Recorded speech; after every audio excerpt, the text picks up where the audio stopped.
Assalamualaikum warahmatullahi wabarakatuh. Waalaikumsalam warahmatullahi wabarakatuh. Selamat pagi. Bagaimana kabar kalian semua? Baik. Semoga semua dalam keadaan sehat dan tetap semangat juga menjalankan ibadah puasanya. Hari ini kita melaksanakan puasa sama seperti tahun kemarin. Kita melaksanakannya masih dalam suasana di tengah pandemi COVID-19. Tapi bukan berarti kalau kita berada di tengah-tengah virus corona yang menyebabkan penyakit COVID-19 membuat kita jadi tidak semangat melakukan puasa atau bahkan menjadikan kita tidak mau berpuasa. Tapi justru kesempatan ini harus kita pergunakan dengan baik, karena pada saat kita berpuasa tubuh kita akan melakukan pembersihan diri. Kenapa bisa seperti itu? Hal ini dibuktikan oleh seorang ilmuwan dari Jepang bernama Yoshinori.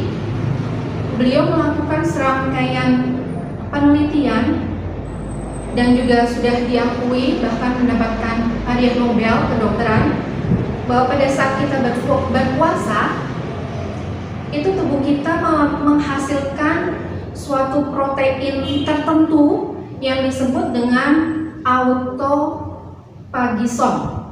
Nah, autophagisome ini bisa kita analogkan sebagai sapu yang berukuran besar yang bisa membersihkan tubuh kita dari berbagai macam racun, dari berbagai macam penyakit yang bisa disebabkan oleh bakteri, oleh virus, seperti sekarang ini. Ya, jadi meskipun kita sedang berpuasa, kita tidak boleh lemah. Jangan juga merasa kalau kita berpuasa jadi kita menjadi sakit. Justru kalau kita berpuasa, tubuh kita akan menjadi lebih sehat. Ada nggak di antara kalian yang masih bingung tentang COVID-19 yang sekarang ini masih ada? Jadi jangan lupa ya, bahwa COVID-19 ini masih ada di sekitar kita. Semoga dengan puasa ini, di bulan Ramadan ini, COVID itu di bulan Ramadan ini semua berdoa, dan doa orang yang berpuasa biasanya tidak tertolak, akan dikabulkan. Semoga COVID ini segera berlalu dari muka bumi ini. Kalau ada yang masih lupa, yuk kita ingat-ingat kembali. COVID-19 itu apa sih? COVID-19 itu adalah suatu penyakit yang disebabkan oleh virus. Virus itu sendiri merupakan makhluk hidup yang sangat unik. Ada yang masih ingat nggak? Di kelas 1 kita pelajari ya. Di kelas 2 juga kita pelajari. Di kelas 1 kita pelajari. Jadi yang sudah kelas 2, yang sudah kelas 3 sudah pernah tahu ya makhluk hidup yang namanya virus. Masih ingat nggak ciri-ciri virus itu seperti apa? Oke, kalau lupa kita ingatkan kembali ya. Kita sama-sama mengingatnya kembali. Yang pertama, virus itu merupakan makhluk hidup yang sangat unik. Jadi Allah menciptakan satu makhluk hidup yang sangat unik, hanya terdiri dari dua bagian, yaitu berupa asam nukleat yang dibungkus oleh suatu selaput bernama kapsid. Tapi hanya terdiri dari dua bagian itu, dia bisa berkembang biak. Nah, virus yang hanya terdiri dari dua bagian itu dalam biologi istilahnya biasa disebut dengan aseluler. Nah, dengan dua bagian itu, virus disebut sebagai makhluk hidup kalau dia punya kemampuan berkembang biak. Nah, gimana caranya untuk bisa berkembang biak? Padahal tubuhnya hanya terdiri dari dua bagian, yaitu hanya terdiri dari asam nukleat. Asam nukleat itu ada dua macam ya, masih ingat ya? Asam nukleat itu terdiri dari ada yang DNA, ada yang RNA. Nah, asam nukleat yang terdapat pada setiap sel makhluk hidup itu memiliki kemampuan untuk menduplikasi diri. Jadi kalau kita bayangkan seperti mesin fotokopi, itu yang menyebabkan kenapa makhluk hidup bisa berkembang biak. Kemudian hanya dengan adanya asam nukleat dan hanya dengan memiliki kapsid yang terbuat dari protein, virus bisa berkembang biak. Gimana caranya? Nah, dia bisa berkembang biak kalau dia berada di dalam sel-sel makhluk hidup lain. Makanya virus itu disebut sebagai makhluk hidup parasit obligat intraseluler. Ya, kenapa? Karena dia baru bisa berkembang biak, baru bisa memperbanyak diri kalau dia berada di dalam sel yang hidup. Nah, kalau dia menempel pada sel yang hidup biasanya istilahnya disebut parasit ya. Jadi dia parasit 100% parasit murni. Makanya disebut dengan parasit obligat. Tapi begitu dia keluar dari sel yang hidup, dia bisa disebut sebagai benda mati. Karena bisa dikristalkan, kemudian tidak memiliki bagian-bagian sel pada umumnya. Nah, karena dua apa ya? Jadi bisa disebut dua kepribadian itu, beberapa ilmuwan menyebutkan bahwa virus ini merupakan makhluk hidup transisi atau peralihan. Kemudian penyakit COVID-19 yang disebabkan oleh virus ini juga memiliki ciri-ciri yang beda dengan makhluk hidup yang lain. Dilihat dari bentuknya, kalau bentuknya ini biasanya bisa berhubungan dengan asam nukleatnya. Seperti virus penyebab COVID-19 ini, karena asam nukleatnya berupa RNA, biasanya virusnya umumnya berbentuk bulat, kemudian berbentuk polihedral, atau juga bisa berbentuk kubus. Ukurannya untuk virus itu umumnya berukuran sangat kecil.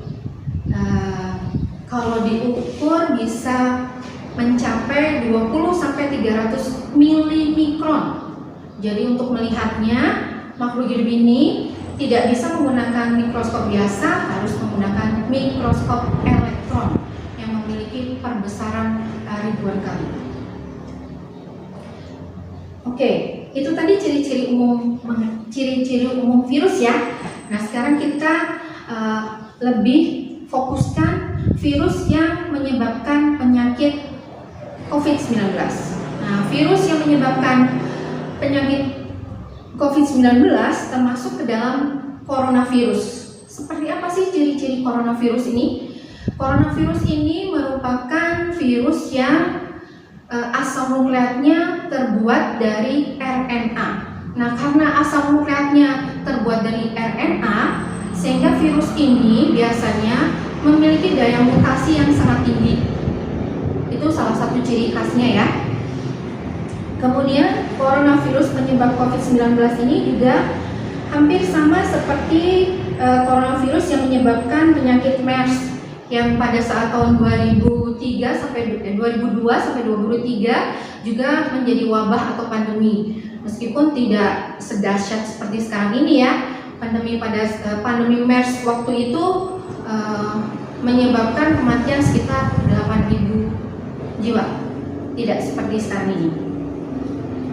Satu lagi yang membedakan coronavirus penyebab COVID-19 dengan MERS adalah coronavirus ini memiliki daya penularan yang sangat tinggi. Itu yang membedakan. Sama-sama coronavirus yang menyebabkan MERS dan COVID, bedanya kalau coronavirus penyebab COVID ini memiliki daya tular yang sangat tinggi. Itu yang menyebabkan kenapa menelan banyak korban. Kemudian coronavirus ini sendiri ditemukan pertama kali di Wuhan, Cina, tepatnya pada Desember 2019. Karena coronavirus ini ditemukan pada Desember 2019, maka disebut dengan COVID-19. Gejala-gejala apa sih yang biasanya bisa dilihat pada orang-orang yang terkena COVID-19? Gejala-gejala yang umumnya biasanya demam, sama seperti gejala yang terdapat pada coronavirus yang lainnya. Jadi umumnya demam di atas 37 derajat. Kemudian batuk, hidung tersumbat, sakit kepala, radang tenggorokan, diare, bisa juga menyebabkan ruam-ruam pada kulit. Tapi yang paling spesifik untuk COVID-19 ini biasanya bisa ditandai dengan anosmia, atau bahasa Indonesianya biasa disebut dengan hilangnya indera penciuman. Itu biasanya yang spesifik pada COVID-19. Gejala-gejala yang dialami oleh setiap individu itu bervariasi, tergantung pada daya tahan tubuhnya dan juga kekebalan selulernya. Pada beberapa individu atau pada beberapa orang, COVID-19 ini bahkan ada yang tidak menimbulkan gejala. Nah, menurut data, gejala-gejala umum yang bersifat ringan dan muncul bertahap biasanya hampir terjadi pada 80% orang yang terinfeksi COVID-19. Ya, jadi 80% orang yang terjangkit COVID-19 itu biasanya mengalami gejala yang ringan dan munculnya bertahap. Jadi bukan berarti kalau kita terkena COVID-19 itu langsung kita gejalanya langsung muncul bersama, tidak, tapi munculnya bertahap. Tapi ada juga 1 dari 5 orang yang terinfeksi COVID-19 menderita sakit yang parah, bahkan juga menimbulkan kesulitan bernafas yang bisa mengakibatkan kematian. Nah, biasanya orang-orang yang seperti apa yang biasanya COVID-19 ini bisa menyebabkan penyakit yang berat dan bisa menimbulkan kematian? Biasanya terjadi pada lansia atau orang-orang dengan kondisi medis penyerta, itu biasa disebut dengan komorbid, seperti hipertensi, punya penyakit jantung bawaan, kemudian punya penyakit paru, diabetes, dan kanker. Terus bagaimana seperti kalian, anak-anak dan remaja?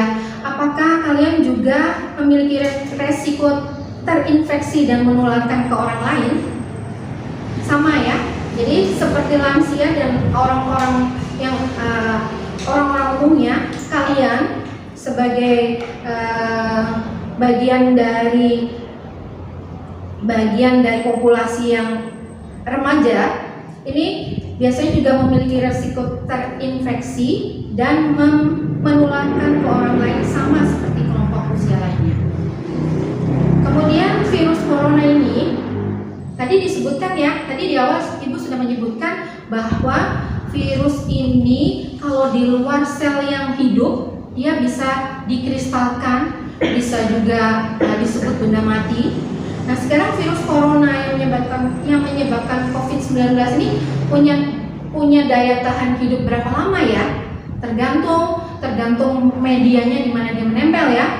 Kalau pada bahan plastik, biasanya coronavirus penyebab COVID-19 ini bisa bertahan sekitar 72 jam. Tapi kalau pada bahan tembaga, dia hanya bisa bertahan 4 jam. Kalau pada kertas, biasanya kurang dari 24 jam. Nah, sekarang bagaimana sih cara penularan COVID-19? Ada yang masih ingat nggak? Oke, penularannya biasanya melalui percikan cairan yang keluar dari hidung, mulut, pada saat kita bersin, atau pada saat kita berbicara, atau pada saat kita batuk. Nah, cairan yang keluar dari hidung, mulut itu tadi biasa disebut dengan droplet. Nah, droplet yang keluar dari orang yang terinfeksi COVID tadi bisa menempel di tempat-tempat yang mungkin nanti bisa kita sentuh. Nah, tadi di awal juga Ibu sudah jelaskan bahwa virus COVID-19 ini, coronavirus penyebab COVID-19 ini sangat mudah menular. Jadi kalau kita menyentuh benda yang di atasnya ada droplet orang yang terinfeksi, itu virusnya bisa pindah ke dalam tubuh kita. Bisa pindahnya melalui apa? Bisa pindahnya melalui hidung, bisa melalui mulut, bisa juga melalui mata. Ya, itu sebabnya menjaga kebersihan sangat diperlukan untuk COVID-19 ini. Apa yang tadi sudah ya, apa yang harus kita lakukan untuk melindungi diri dari COVID-19?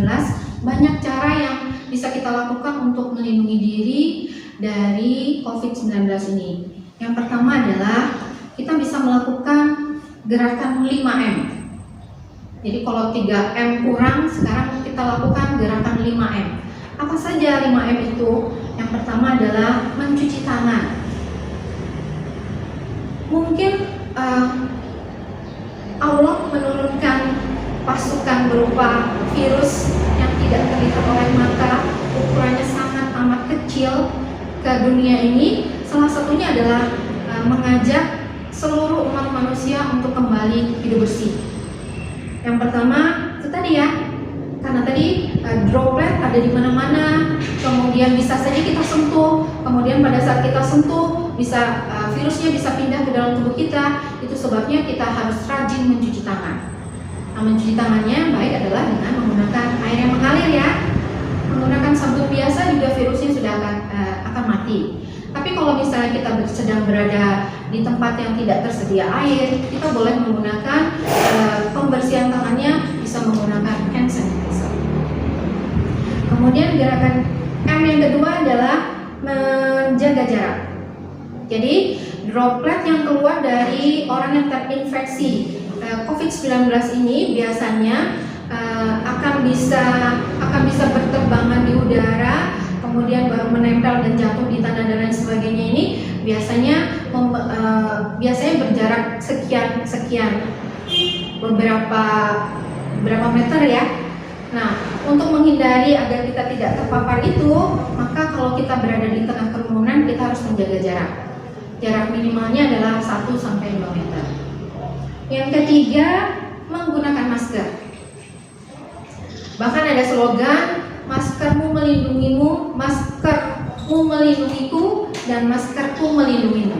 Ya, karena dengan menggunakan masker kita bisa mencegah kalaupun kita terinfeksi droplet yang keluar dari tubuh kita pada saat kita berbicara, pada saat kita bersin, pada saat kita batuk, itu tidak akan tersebar.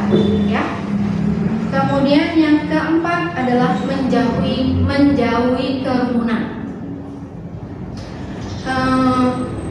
Pada saat, apalagi kalau pada saat kita puasa begini ya, biasanya untuk mempersiapkan buka puasa, mempersiapkan sahur, biasanya kita akan pergi ke pasar dan lain sebagainya.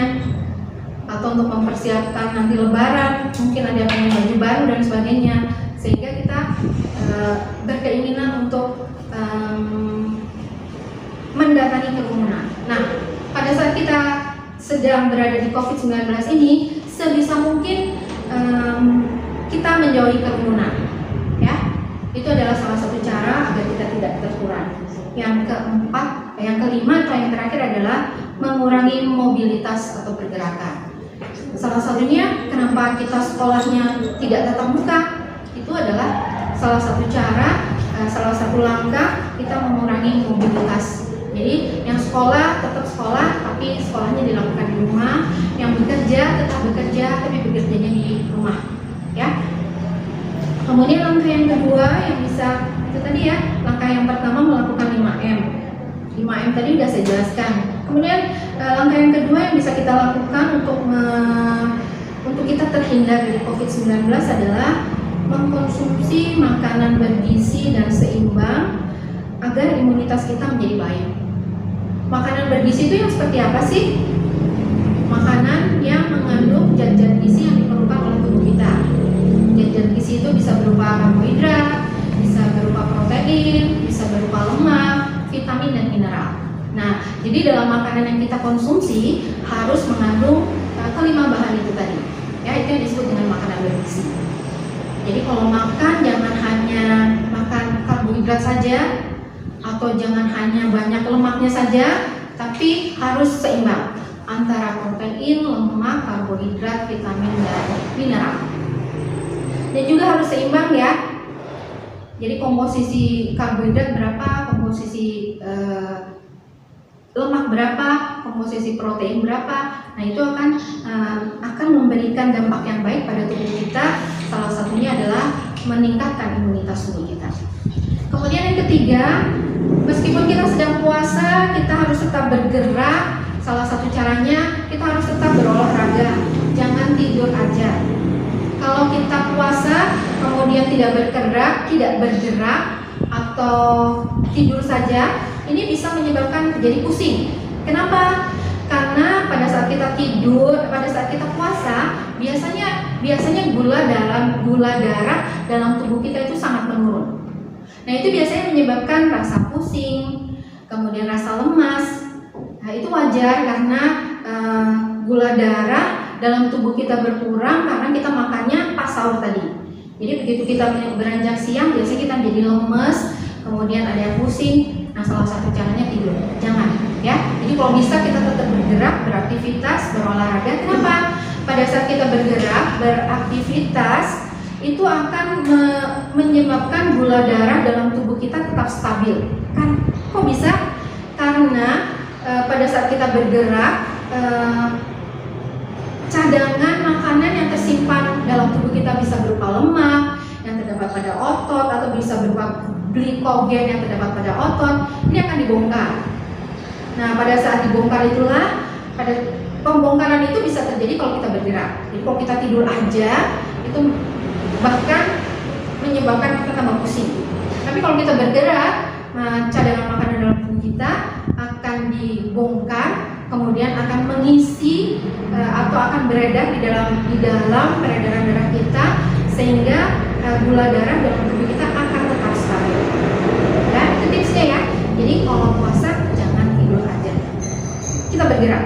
Bergeraknya kita tetap melakukan aktivitas seperti biasa, tapi juga jangan terlalu berat. Kita juga bisa berolahraga. Olahraganya harus ada triknya. Jadi olahraganya pada saat kita mendekati mau berbuka puasa, kita tetap melaksanakan olahraga. Bonusnya kalau kita puasa tetap bergerak dan lain sebagainya, bisa dijadikan sebagai salah satu cara diet ya untuk saya dan kamu yang mungkin kira-kira kelebihan berat badan, bisa dijadikan sebagai salah satu tips untuk diet. Kemudian jangan lupa juga yang keempat, jangan lupa juga kalian berjemur. Kenapa kok harus berjemur sih? Karena berjemur itu bisa menyebabkan vitamin D yang terdapat di permukaan, yang terdapat di kulit kita ini, yang tadinya di kulit kita ini vitamin D itu tidak dalam bentuk siap pakai. Tapi begitu terkena sinar matahari, vitamin D yang terdapat dalam tubuh kita ini akan berubah menjadi vitamin D yang siap pakai. Nah, vitamin D itu bagus untuk pertumbuhan tulang sehingga tulang kita tetap kuat, dan juga satu lagi adalah pastinya akan meningkatkan imunitas atau kekebalan tubuh. Yang kelima, untuk menghindari terkena COVID-19 ini, kita bisa meningkatkan imunitas melalui vaksin. Nah, untuk pembahasan tentang vaksin mungkin bisa dijelaskan di pertemuan selanjutnya ya. Jika kalau kita sudah menghindar tapi tetap kita merasakan gejala COVID-19, apa yang harus kita lakukan?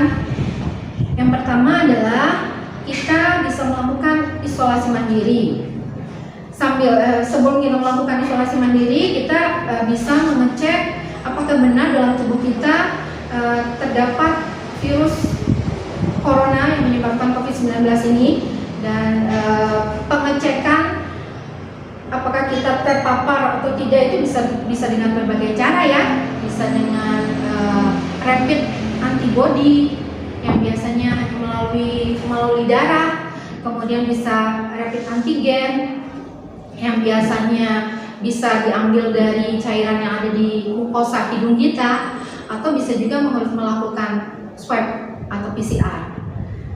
Yang biasanya ketiganya juga dipergunakan untuk mendeteksi apakah tubuh kita terpapar coronavirus COVID-19.